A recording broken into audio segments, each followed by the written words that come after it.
नमस्कार, मैं हूं प्रवीण दुबे। इन दिनों बहुत तेजी से पंडित प्रदीप मिश्रा के कुछ वीडियो वायरल हो रहे हैं जिनसे सनातन धर्म को मानने वाले लोगों को आपत्ति हो रही। पहले उन्होंने राधा रानी के अस्तित्व पर सवाल उठाए, उसे लेकर ब्रजभूमि के रसिक संत प्रेमानंद जी महाराज की बहुत कड़ी प्रतिक्रिया भी आई और उस पर पंडित प्रदीप मिश्रा ने सफाई भी दी और विवाद सतही तौर पर शांत भी हो गया। मगर फिर उनका एक और वीडियो वायरल हो रहा है जिसमें वे गोस्वामी तुलसीदास को गंवार कहकर संबोधित कर रहे हैं।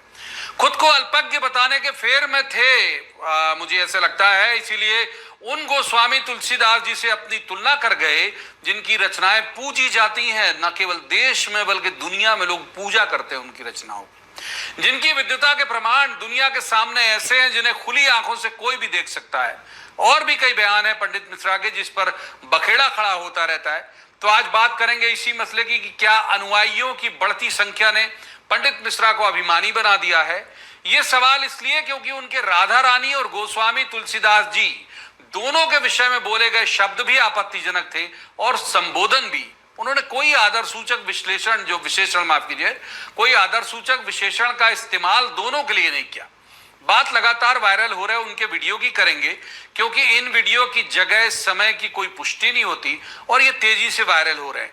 तो एक सवाल यह भी कि क्या कोई शासक उन्हें विवादित करने के लिए ऐसा कर रहा है। बात सनातन को लेकर उठने वाले विवादों के तेजी से प्रसार की भी करेंगे कि क्या इसके पीछे भी कोई कुत्सित प्रयास तो नहीं है। बहुतेरे ऐसे सवाल जिन्हें लेकर एक बेहद विद्वान पैनल के पास जाएंगे और समझेंगे कि इसकी मूल वजह आखिर क्या है। लेकिन सबसे पहले आपको दिखाते हैं एक रिपोर्ट, देखिए।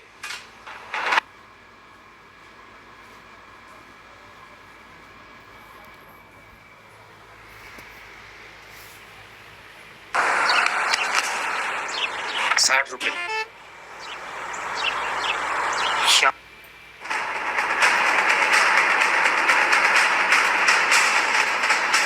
कथावाचक पंडित प्रदीप मिश्रा भी राधा रानी पर की गई अपनी टिप्पणी से ठीक तरह से उबर भी नहीं पाए थे कि उनका एक और नया वीडियो तेजी से वायरल हो रहा है।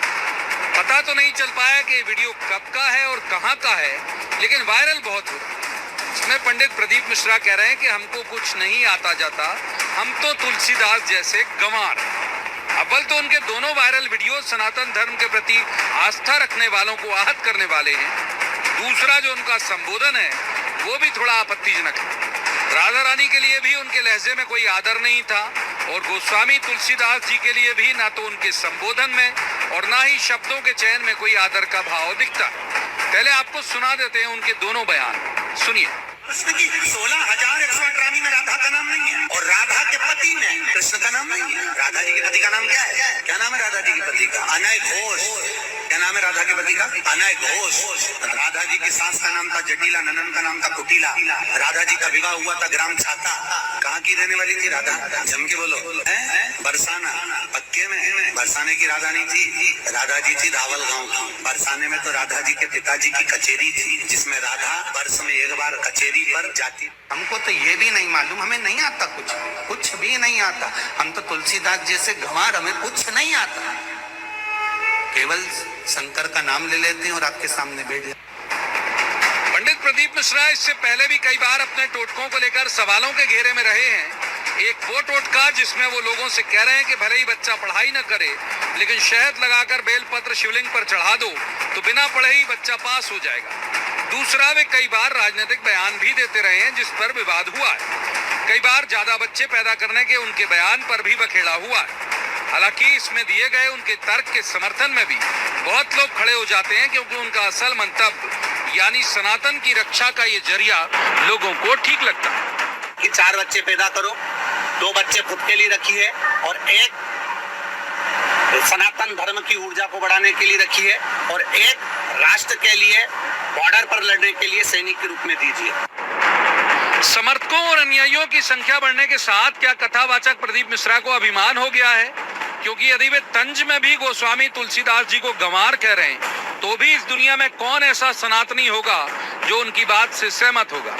दूसरा, गंवार तो पंडित प्रदीप मिश्रा भी नहीं है, वाणिज्य संकाय से स्नातक हैं, वाणिज्य के नफे नुकसान को भी बखूबी समझते होंगे। सवाल उनके लगातार वायरल होते वीडियो पर भी है कि अचानक उनके वीडियो क्यों सामने आ रहे हैं। क्या कोई शासक ऐसा कर रहा है?